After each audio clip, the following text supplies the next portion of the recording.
Сәлеметсіздер ме, құрметті әріптестер. Бүгін біз сіздермен қазір өздеріңіз білесіздер, 1 қыркүйек білім күні келе жатыр. Соған байланысты растяжка жасауды үйренетін боламыз телефонмен. Ол үшін мінекей өздеріңіз алдарыңызда міне әдемі растяжка тұр, иә, бірақ сурет салынған. Мынандай әріптермен де жазып жасауымызға болады. Енді оның жасалу жолдарын сіздерге көрсете кетейін телефон арқылы. Ең бірінші бізге PicsArt деген программа керек болады. Мінекей алдарыңызда тұр. Міне PicsArt деген. Осы PicsArt программасын ашамыз. Астың жағындағы плюсикті басамыз. Және де өзімізге керекті жаңағы растяжканың бос шаблонын алуымыз керек, иә. Қазір мен телеграмнан алғанмын, сақтап қойғам. Мінекей бос растяжканы осылай аламыз бірінші. Енді осы бос растяжканың ішіне өзімізге ұнайтын жаңағы суреттерді қойып, осыған әріптер қойып жасаймыз. Осылай растяжканы алып алғаннан кейін астыңғы жағынан жүргізіп отырып рисовать деген тұр, мына кисточка. Осы рисоваттың үстіне басамыз.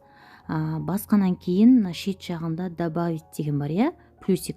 Осыны басамыз және де үстіңгі жағында фото дегенді аламыз. Осы жерден біздің өзімізге ұнаған бір суретті аламыз. Мысалы, мектепке байланысты мына жерде өзім көшіріп қойғам. Кейін айтам сіздерге қай жерден алуға болатынын тағы бір сабақта. Мінекей маған мына ұнап тұр, мінекей. Осыны аламыз және де шет жағындағы стрелка тұр, екі жағында стрелка, соны осылай созу арқылы растяжканың үстіне қоямыз, мына тарылтып. Одан кейін, осылай тұрғаннан кейін үстіңгі жағын қарасаңыздар, мына жерде міне қазір көрсетемін сіздерге. Үстіңгі жағында мына жерде міне мынандай тұр, иә, міне қараңыздар, міне үстіңгі жағында бірінің үстіне бірі 4 тұр ғой, соны басамыз. Осыны басқаннан кейін міне көріп тұрсыздар, екі көз тұр, иә, біреуінде жаңағы фото тұр, және астың жағында пустой растяжка тұр.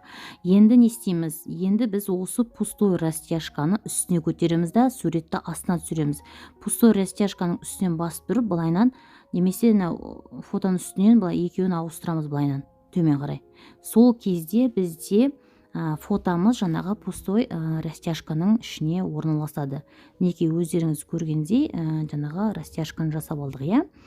Енді осы растяжканың үстіне өзіміз қалаған стикер дейді ғой, жаңағы стикерлерді қойымызға болады, суреттерді, иә.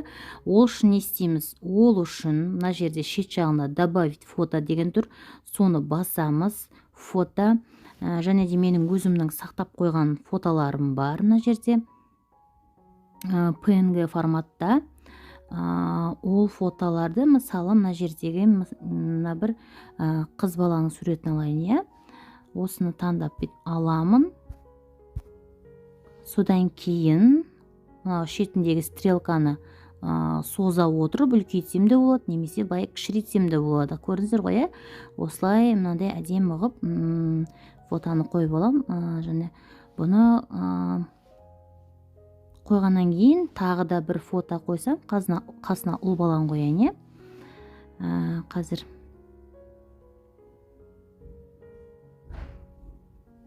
мінекей ұл баланы таңдаймын, выбрать, и мынау қасына қоям, иә. Тағы да былайдан созамын және де былай қоямын фотоны. Мінекей осылай өздеріңіз әдемі растяжка жасап алсаңыздар болады. Енді келесі біз сіздермен қазір фотоны өшіріп тастайын. Немесе бұны жаңағы сақтап алу үшін жаңағы мына жерде ең соңында мынадай галочка тұр, соны басып, және де үстіңгі жағында стрелка тұр, төмен қарап соны басып сақтап аласыздар. Оны және де мына жерде PDF форматында, PNG немесе JPG форматында сақтап алсаңыздар болады. Енді біз қазір мына жерде әріптер жазатын боламыз. Ол үшін жаңағы жасаған, мысалы, мынандай дайын растяжка тұр, соның үстіне біз қазір әріптер жазатын боламыз.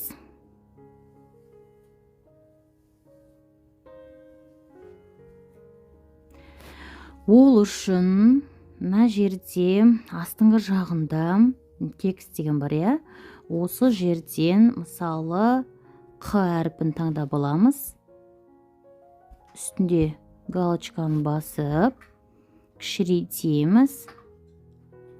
Одан кейін мына жерде шрифт, өзіңіз керекті шрифттарыңыз болса, осы жерден осылай әдемі шрифттарды таңдап алып, түсін мына жерде екінші цвет деген тұр, сол цвет дегенді басып, мына жерде өздеріңіздің қалаған түстеріңізді таңдап алуларыңызға болады. Мінекей, сары түс, мынандай түс қазір таңдай салайын.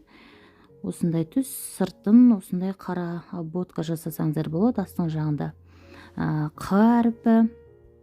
Енді келесі А әріпін алып көрейік. Ыдысқа келетін А әріпі галочканы басамыз үстіндегі. Және де мына жерде осы әріппен бойын бірдей қылып таңдап аламыз. Мінекей, қазір тартып аламыз, тартып әдемілеп. Сәл кішірейтіп, үлкейтіп, тура қылып, қасына кеп қоямыз осылай. Сосын түсін тағы да өзгертеміз. Мінекей, сары және обводкасы қарамен. Мінекей, дайын. Осылай сіздер істеп өздеріңізге сақтап шығарып алсаңыздар болады. Егер сіздерге берген ақпарат ұнап жатса, подписаться кнопкасын басып, менің каналыма тіркеліп, лайк басып, комментарий қалдыруды ұмытпаңыздар. Алда сіздермен тағы да басқа жолдармен, ақпараттармен бөлісетін боламын.